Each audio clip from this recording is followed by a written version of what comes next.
नमस्कार. जर तुम्ही प्रयोगशाळा तंत्रज्ञ किंवा प्रयोगशाळा सहाय्यक या पदासाठी तयारी करता तर त्याचा अभ्यासक्रम काय आहे याची माहिती आपण या व्हिडिओमध्ये पाहणार आहे.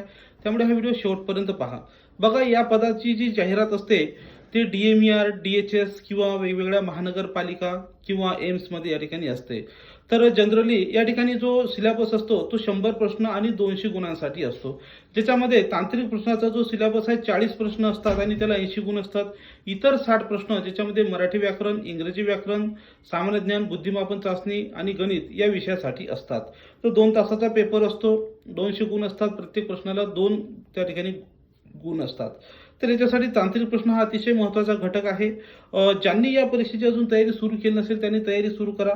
कारण की या पदासाठी निगडीत जे लेक्चर्स असतात टेक्निकलचे खास, ते आपल्या अकॅडमीतर्फे या ठिकाणी घेतले जातात. ज्याच्यामध्ये महत्त्वाचे जे टॉपिक्स आहेत, क्लिनिकल पॅथॉलॉजी असेल किंवा हेमॅटॉलॉजी असेल किंवा मायक्रोबायोलॉजी असेल, बायोकेमिस्ट्री असेल, तर हिस्टॉलॉजी, पॅथॉलॉजी जी असतील, सायटॉलॉजी, हे सगळे लेक्चर जे आहेत, लॅबोरेटरी इन्स्ट्रुमेंट असतील किंवा लॅबोरेटरीमध्ये काही टेस्ट घेतल्या जातात त्या टेस्ट असतील, तर हे सगळे टॉपिक आपण त्या ठिकाणी कव्हर करतो. तुम्हाला जर ही बॅच जॉईन करायची असेल, याचे ई-बुक नोट्स पाहिजे असतील तर तुम्ही ॲप डाउनलोड करा किंवा 8010457760 या नंबरवर संपर्क करून या बॅचची पूर्ण माहिती घेऊन बॅच जॉईन करा आणि तुमचं जे भविष्य आहे ते उज्ज्वल घडवा. हा व्हिडिओ तुमच्या मित्र-मैत्रिणीला पाठवण्यास विसरू नका. थँक्यू. धन्यवाद.